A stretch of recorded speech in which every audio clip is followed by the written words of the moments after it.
Assalamualaikum warahmatullahi wabarakatuh. Diucapkan kepada Dr. Ramlan bin Muhammad Arshad selaku pensyarah bagi subjek GMGA 3063 Perbandingan Pentadbiran Awam. Pada hari ini, kumpulan kami akan membentangkan tugasan kumpulan yang bertajuk Dasar Percukaian ke atas pelabur asing, Malaysia dan Indonesia.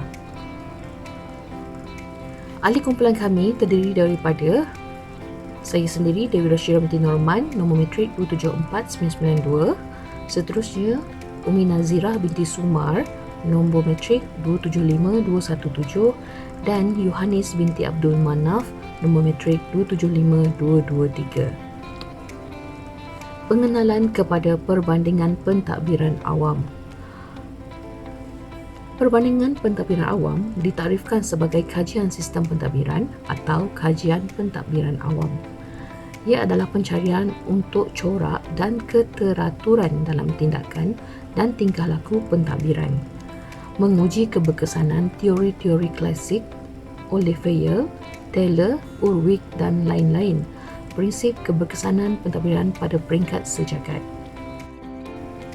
Seterusnya ialah pengenalan kepada cukai. Cukai adalah satu-satunya cara praktikal untuk meningkatkan hasil. Dan sistem cukai yang ideal dapat meningkatkan hasil penting tanpa peminjaman kerajaan yang berlebihan. Hasil cukai adalah hasil yang dikutip atas harta atau pendapatan individu, perbadanan, perkongsian dan syarikat. Jenis-jenis hasil cukai. Cukai terdiri daripada dua jenis iaitu cukai tidak langsung dan cukai langsung. Cukai tidak langsung adalah cukai yang dikenakan secara tidak langsung ke atas individu dan cukai ini hanya dikenakan apabila seseorang individu membeli atau menggunakan sesuatu barangan atau perkhidmatan. Cukai langsung pula adalah cukai yang dikenakan terus ke atas pendapatan dan kekayaan mengikut akta-akta yang diluluskan seperti Akta Cukai Pendapatan 1967. Cukai-cukai ini ditadbir dan dikutip oleh lembaga hasil dalam negeri. Latar belakang sosio-ekonomi Indonesia. Lebih daripada 300 kumpulan etnik, negara keempat paling ramai penduduk di dunia dan ekonomi ke-10 terbesar dari segi kuasa beli. Indonesia juga mempunyai rancangan pembangunan jangka sederhana 5 tahun yang dipanggil RPJMN iaitu Rencana Pembangunan Jangka Menengah Nasional. Pertumbuhan KDNK negara diunjurkan pada 5.1% pada tahun 2022. Malaysia pula ialah dilihat sebagai sebuah emerging tiger, salah satu daripada East Asian Miracle. Krisis ekonomi 1997 telah mendedahkan kelemahan serius dalam jaringan keselamatan sosial. Kadar pertumbuhan ekonomi pada suku pertama tahun 2022 meningkatkan 5% berbandingan tahun sebelumnya. Angka pengangguran menjadi sederhana sepanjang tahun dan ekspor berkembang apabila sempadan dibuka dan permintaan terpendam global menjadi kenyataan. Tidak mengherankan bahawa ekspor Malaysia meningkat hampir 19% dari tahun ke tahun pada suku ketiga tahun 2022.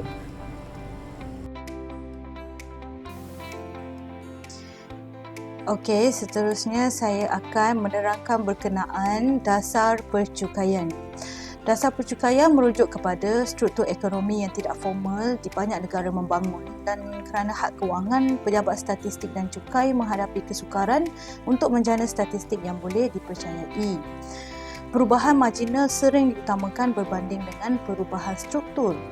Jadi, kuasa ekonomi dan politik pembayar cukai kaya sering membolehkan mereka menghalang pembaharuan fiskal yang akan meningkatkan beban cukai mereka. Seterusnya, negara-negara perlu mereka bentuk sistem cukai yang neutral, yang mungkin seneutral mungkin untuk meminimumkan gangguan dalam proses peruntukan. Sistem ini juga harus mempunyai prosedur pentadbiran yang mudah dan telus supaya jelas jika sistem tidak dikuatkuasakan seperti yang direka bentuk.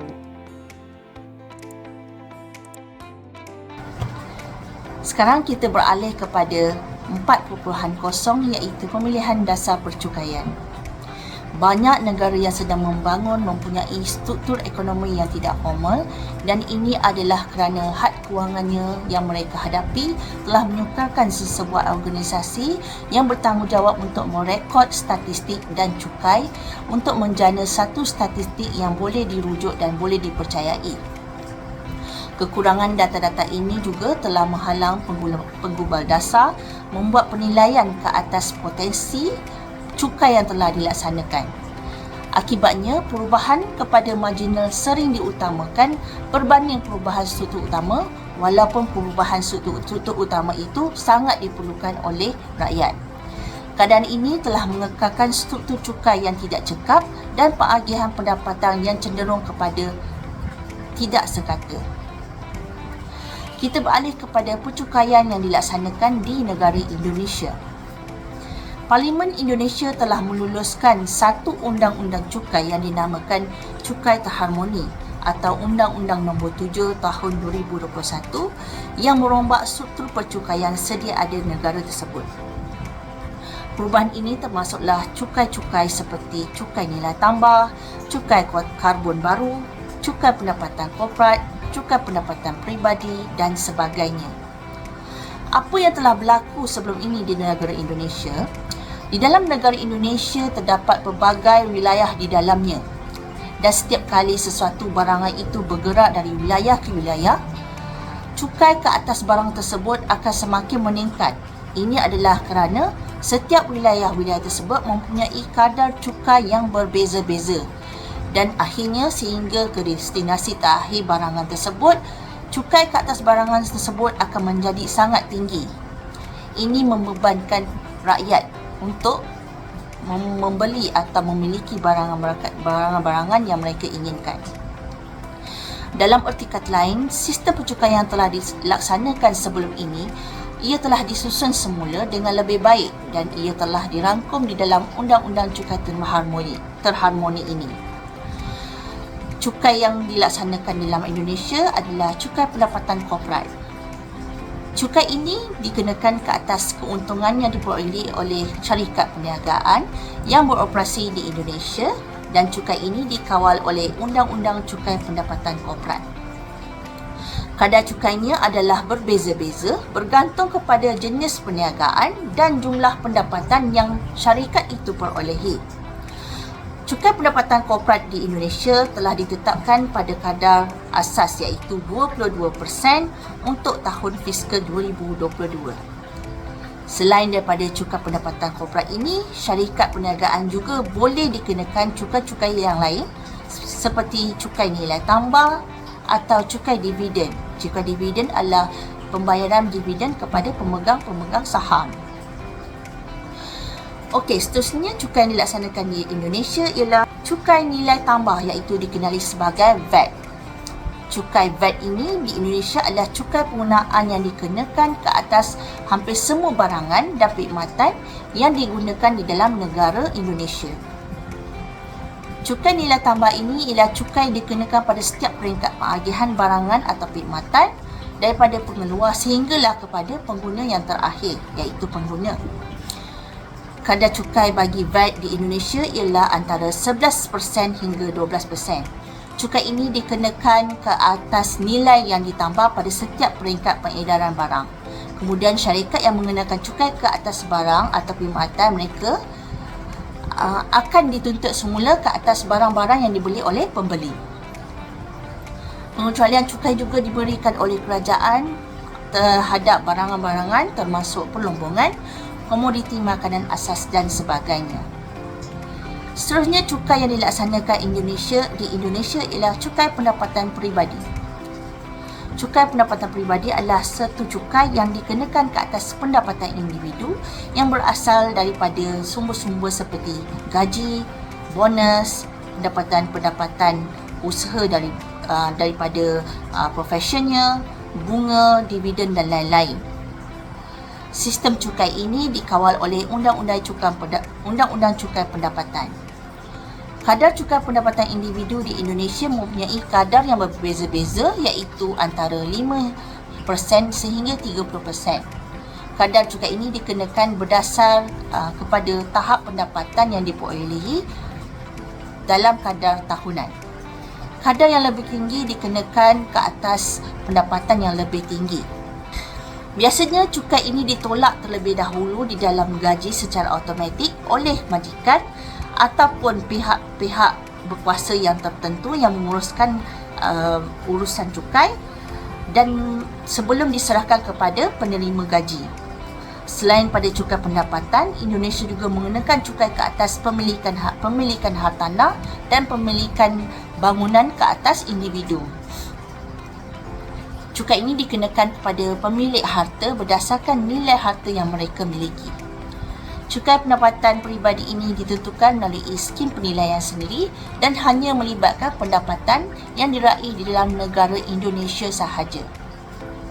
Seterusnya kita beralih kepada cukai wilayah untuk warga asing. Warga asing yang bermastatin di Indonesia hanya akan dikenakan cukai ke atas pendapatan yang sumbernya adalah dari Indonesia dan proses adalah sama, iaitu ia ditolak daripada gaji secara automatik oleh majikan atau pihak berkuasa yang menguruskan percukaian negara. Ianya terpakai jika mereka memenuhi keperluan kepakaran daripada lampiran 2 PMK 18. Kepakaran mereka mestilah disokong oleh beberapa dokumen yang disahkan oleh institusi yang diberi kuasa oleh kerajaan dan mempunyai pengalaman kerja sekurang-kurangnya 5 tahun dalam bidang-bidang tertentu seperti bidang sains, teknologi, matematik dan pemindahan ilmu kepada warga negara Indonesia. Dan layanan cukai wilayah ini hanya tersedia untuk 4 tahun pemastautin.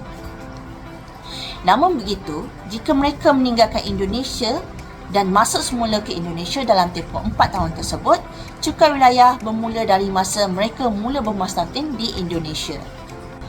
Seterusnya kita beralih kepada sistem percukaian yang dilaksanakan di Malaysia. Malaysia melaksanakan sistem cukai wilayah terhadap pemastautin dan bukan pemastautin, dan cukai dikenakan ke atas pendapatan sumber yang berada di Malaysia.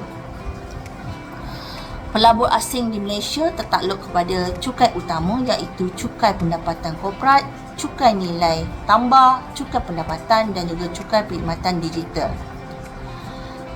Kita pergi kepada cukai korporat.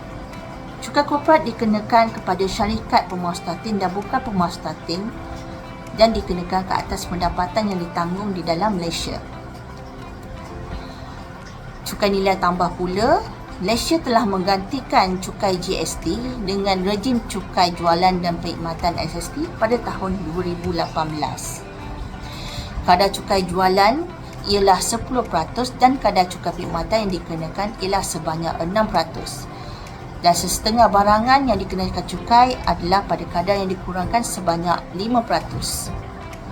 Kadar cukai jualan yang dikenakan ke atas syarikat yang mempunyai jualan barang yang bercukai melebihi RM500,000 dalam tempoh 1 tahun. Bagi restoran pula ialah sebanyak RM1.5 juta. Perniagaan yang tertakluk kepada kadar cukai perkhidmatan adalah perniagaan termasuk hotel, periklanan, elektrik, perkhidmatan perakaunan dan agensi pekerjaan. Dan cukai pegangan pula iaitu withholding tax adalah terpakai kepada syarikat bukan pemastautin atau individu yang memperolehi pendapatan dari Malaysia. Seterusnya, cukai yang dilaksanakan di Malaysia adalah cukai pendapatan individu. Malaysia menggunakan kedua-dua kadar progresif dan rata untuk cukai pendapatan pribadi, iaitu cukai pendapatan individu. Ia bergantung pada tempoh dan jenis pekerjaan individu tersebut. Akta Cukai Ia tertakluk kepada Akta Cukai Pendapatan 1967 yang menstrukturkan percukaian pendapatan pribadi di Malaysia, manakala belanjawan tahunan kerajaan boleh mengubah kadar dan pengoleh ubah untuk cukai individu ini. Kadar cukai pendapatan khas untuk bukan warga negara yang memegang jawatan penting dalam syarikat adalah khas kepada individu bukan warga negara yang memegang jawatan C-suite dalam syarikat yang ingin berpindah ke Malaysia. Dia boleh menerima kadar cukai pendapatan rata sebanyak 15%. Syarat-syaratnya mestilah dipenuhi seperti menerima gaji bulanan tidak kurang daripada RM25,000, memegang jawatan C-suite untuk tempoh 5 tahun berturut-turut dan menjadi pemuastatin cukai di Malaysia untuk setiap tahun taksiran. Cukai kemakmuran juga dikenakan kepada syarikat yang mempunyai pendapatan bercukai lebih daripada RM100 juta dan ia mesti dibayar tambahan 9% dalam cukai pendapatan korporat pada tahun 2022. Seterusnya adalah cukai untung. Cukai ini akan menjadi inisiatif sekali sahaja memandangkan keperluan perbelanjaan tinggi kerajaan untuk menangani isu pandemik. Seterusnya kita beralih kepada cukai yang berada di Malaysia juga, iaitu cukai ke atas pendapatan dari luar Malaysia, iaitu dari luar negara. Kerajaan Malaysia telah memutuskan untuk memberikan pengecualian cukai ke atas pendapatan sumber asing untuk membayar cukai individu. Berundur daripada cadangan awal mereka yang dibuat pada bajet 2022 untuk mencukaikan penduduk Malaysia ke atas pendapatan mereka yang diperolehi dari luar negara. Kategori pendapatan sumber asing yang dikecualikan dari cukai pendapatan adalah seperti dividen yang diterima oleh syarikat dan perkongsian liability terhad, dan semua jenis pendapatan diterima oleh pembayar cukai individu. Pengecualian cukai pendapatan berkuat kuasa pada 1 Januari 2022 sehingga 31 Disember 2026.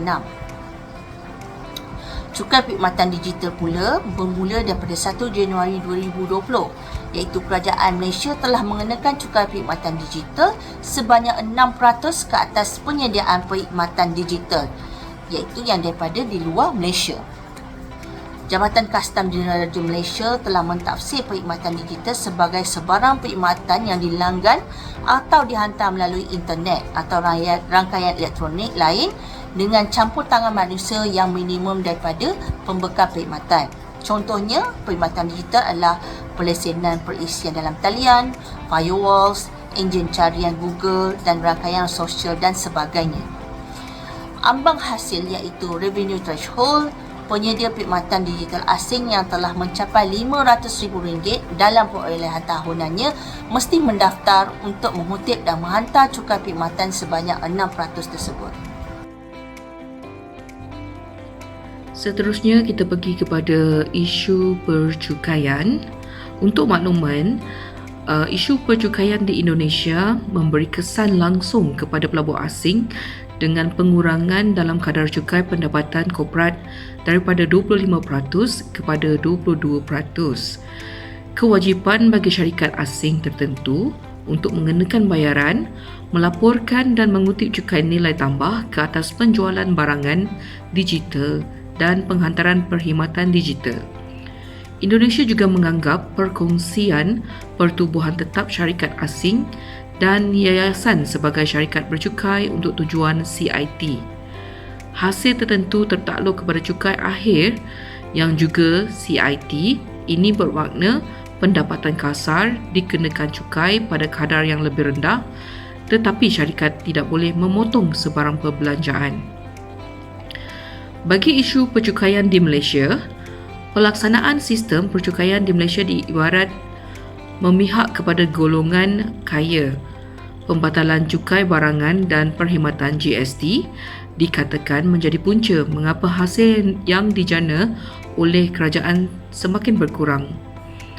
Isu-isu ketirisan contohnya seperti agihan kontrak, Bumiputera dan perolehan menyebabkan rakyat menentang pengenalan cukai-cukai baru kerana dianggap membazir dan menguntungkan sesetengah pihak sahaja. Rumusan perbandingan.